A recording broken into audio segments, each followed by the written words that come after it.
Ini dosa yang sedang mengepung kita di dunia secara global, sehingga Allah perintahkan, hei Corona, COVID-19, datanglah kepung dunia ini.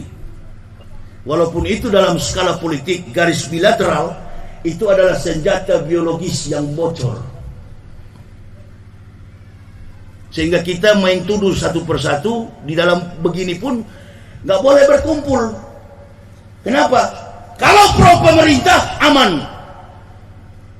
Apalagi kalau anak presiden Gibran Rakabuming, aman. Jadi ini penyakit ini, protokol kesehatan ini adalah kamuflase semua, hanya dijadikan sebagai kendali kekuatan politik. Figur yang kita cari saat ini sebagai pemimpin sulit. Tadi saya sudah jelaskan di sholat zuhur tadi di Masjid Muhajirin. Saya katakan ada ketua MUI tadi. Syarat menjadi seorang figur pemimpin itu leader, prosedur syarat bernegara, dia mampu memahami etika bernegara. Kita ini kalau melihat Pak SBY itu bukan memuji Demokrat. Kenapa saya bilang santun? Beliau itu orang yang selalu tunduk kepada aturan. Legowo, dibawakan sapi ditulis di perut SBY. Adakah SBY merontak, panggil tentara, panggil polisi, hantam? Enggak. Karena Pak SBY menyadari bahwa dirinya seorang ayah, seorang pemimpin, leader, akan membias pada aspek leadership, kepemimpinannya. Nah ini ayah kita yang sekarang ini suka marah dia. Kita maklum saja karena kemampuan intelijensinya lemah. Baik dalam konstruksi bernegara, memahami tentang etika bernegara, sampai kepada struktur ketatanegaraan. Dalam struktur politik pun kadangkala beliau menggunakan influencer.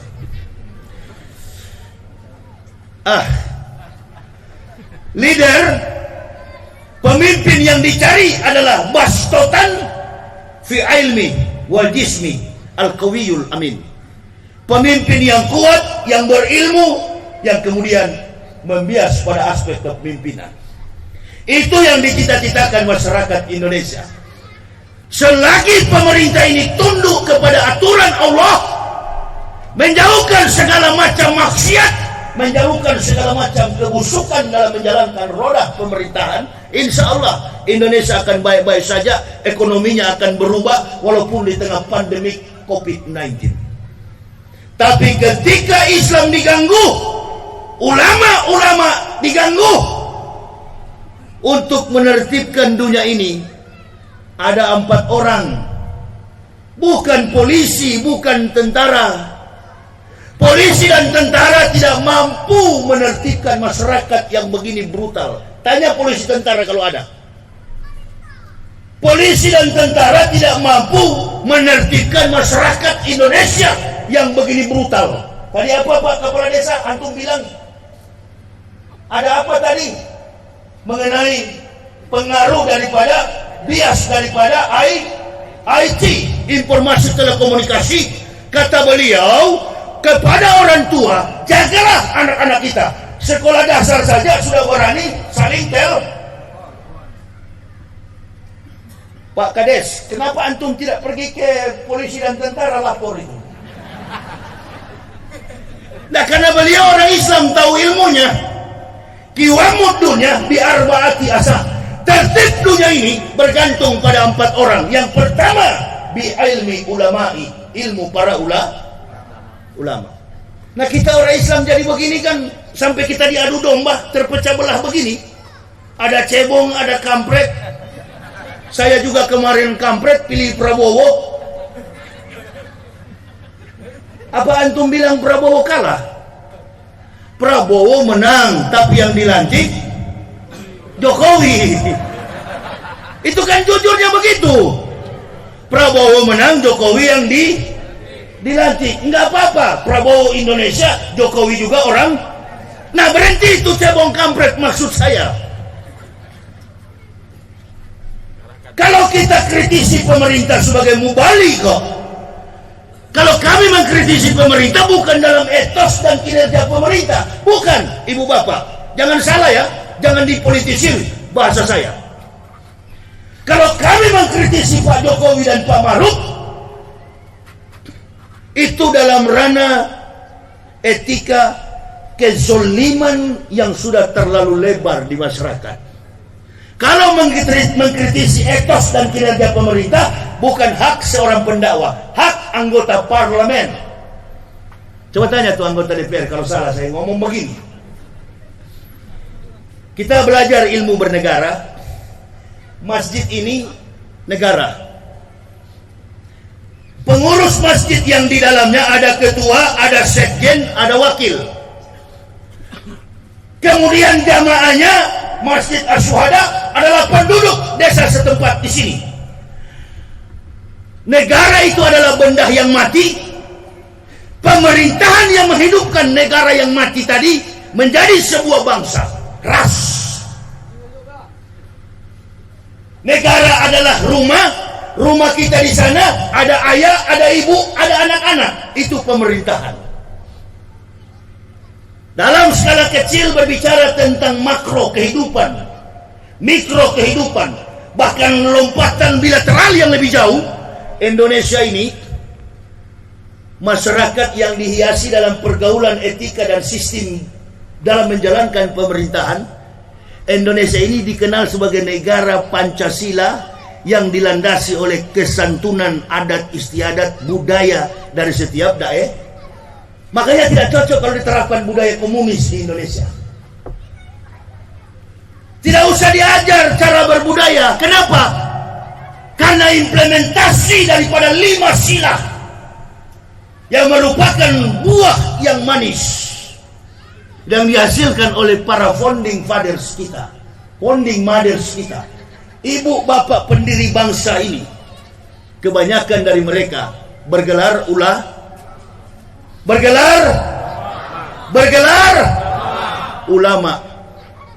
Kiai Haji Agus Salim ulama atau bukan?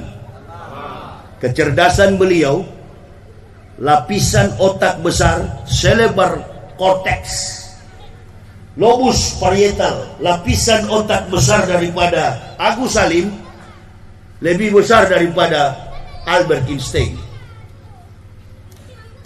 Hanya terbang ke Jerman beberapa jam, tiba di Jerman, landing di bandara Jerman, sudah bisa berbahasa Jerman. Otak apa itu? Kita ini yang sekarang mulai dari atas sampai ke bawah otak udang. Ditambah juga dengan persoalan virus. Anak-anak tidak lagi proses belajar tatap. Metodologi pendidikan, metodik didaktik dalam implementasi nilai pembelajaran edukasi tersendat. Ini kalau ketemu anak-anak goblok, oh ini cocok, baguslah libur terus. Oh jangan begitu Pak. Situasi dunia ini, khususnya Indonesia, jangan kita main-main. Jangan kita main-main. Makanya saya berdakwah ini tidak usah lagi. Bukan saatnya berdakwah surga neraka, bidah haram bidah. Tidak. Semua umat Islam itu diajarkan kepada seluruh jamaah, yakinlah kita ketika kita mengucapkan la ilaha illallah Muhammad Rasulullah, tempat kita adalah surga.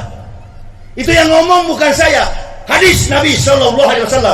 Barang siapa mengucapkan la ilaha illallah, anak kata Rasulullah, Muhammad Rasulullah, haramullahu naro alaihi, haram bagi mereka neraka. Saya kok kalau dengar ada ustaz ceramah di masjid, neraka, bidah, kafir, umat Islam, kok ada orang Islam masuk neraka? Jemaah juga ada yang percaya.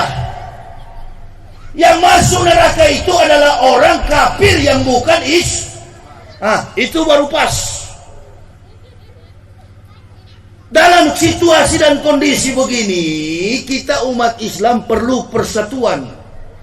NTNU bersatu dengan Muhammad, NT Al-Wasliyah bersatu dengan Naqsabandiyah, FPI bersatu dengan Banser, Banser bersatu dengan FPI, Ansor, Banseret dan lain sebagainya.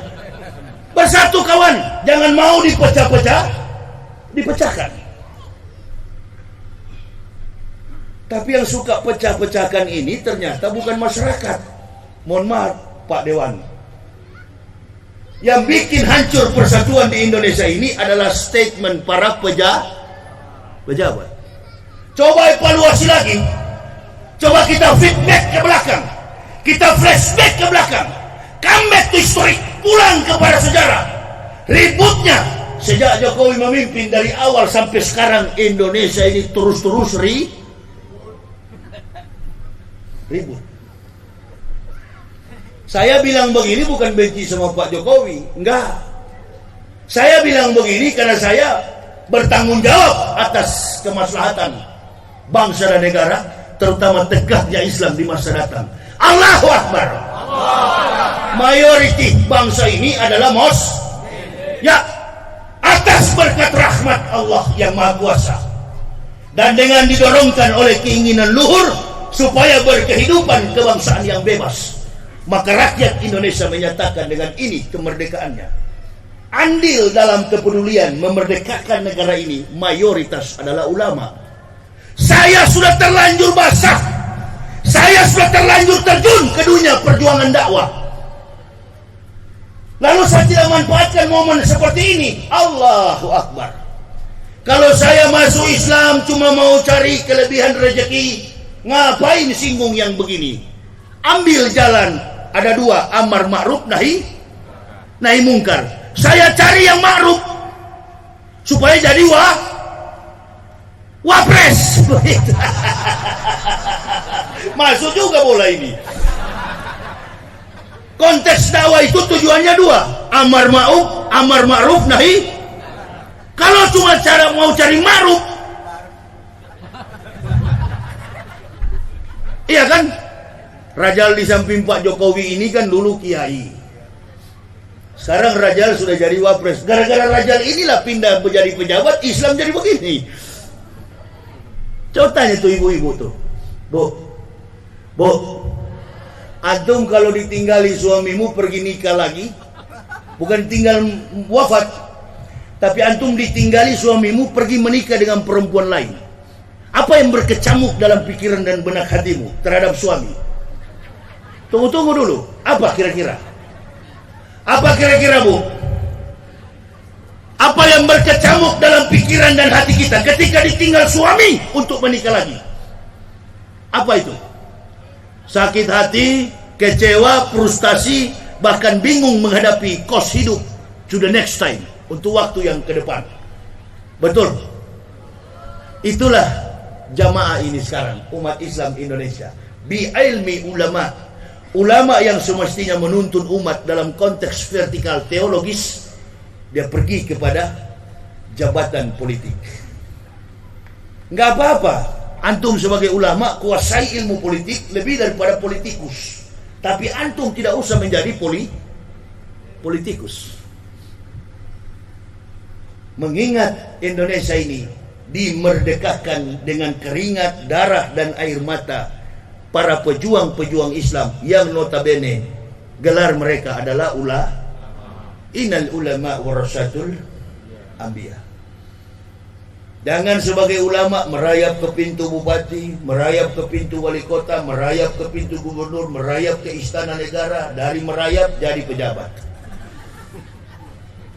Wibawa kita sebagai ulama, saya bukan ulama saya hanyalah sosok kafir yang Allah berikan hidayah, mencoba untuk menggunakan ilmu para ulama karena mencari muka kepada Allah.